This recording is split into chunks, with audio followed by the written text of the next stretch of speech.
2021 में म्यांमार में सबसे पहले तख्तापलट हुआ था। उसके बाद 2021 में ही अफगानिस्तान में तालिबान शासन आया। 2022 में श्रीलंका की जनता सड़कों पर आ गई और अपने प्रधानमंत्री को वहां से भगा दिया, तख्तापलट हो गया। 2022 में ही इमरान खान को हटा करके वहां भी सरकार का परिवर्तन हो गया। 2023 में भारत के मणिपुर को जलाना स्टार्ट किया और 2024 में बांग्लादेश में तख्तापलट हो गया। यानी कि लगातार ये कोशिशें चल रही हैं कि भारत के आसपास के देशों में अपने टाइप की सरकार बिठाई जाए या वहां पर पूरी तरह से तख्तापलट कर दिया जाए।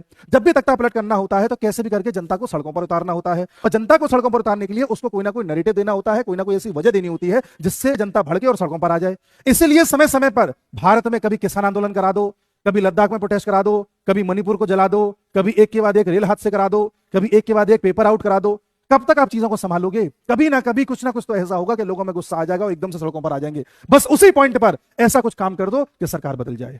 यह चाल है उस बड़े देश की जो दुनिया का इस समय सुपर पावर बना हुआ है और सुपर पावर ऐसे ही बना जाता है। फिलहाल में हुआ सीरिया में तख्तापलट इसका बहुत बड़ा उदाहरण है और बाइडेन साहब का 1 महीना बचा हुआ है। इस 1 महीने में वो जितना कर सकते हैं उतना करने का प्रयास कर रहे हैं। फलस्वरूप भारत में भी जो फार्मर प्रोटेस्ट हो रहा है, किसान आंदोलन हो रहा है, उसमें किसानों की जो मांगे हैं वो बिल्कुल भी प्रैक्टिकल नहीं है और सरकार उस पर भी बात करने को तैयार है। लेकिन कोई बात करे तब ना। एक्चुअल में ये प्रोटेस्ट है ही नहीं, ये सब उसी तंत्र का एक हिस्सा है जो तंत्र बगल के देशों में चलाया गया था। और इसका प्रूफ देखना हो तो यूएसए का जो तख्तापलट एक्सपर्ट है डोनाल्ड लू, इस समय भारत में आया हुआ है और इसी समय फार्मर प्रोटेस्ट चल रहे हैं। भारत के बाद ये श्रीलंका और नेपाल में जाएगा क्योंकि अभी श्रीलंका और नेपाल की स्थिति ठीक है, इससे वहां भी कुछ गड़बड़ी करनी है। ये बात इस देश के लोगों को समझनी चाहिए कि जितनी भी समस्याएं अंदर पैदा करी गई हैं ये बाहर से पैदा करी जा रही हैं और इंतजार किया जा रहा है कि जनता सड़कों पर आए।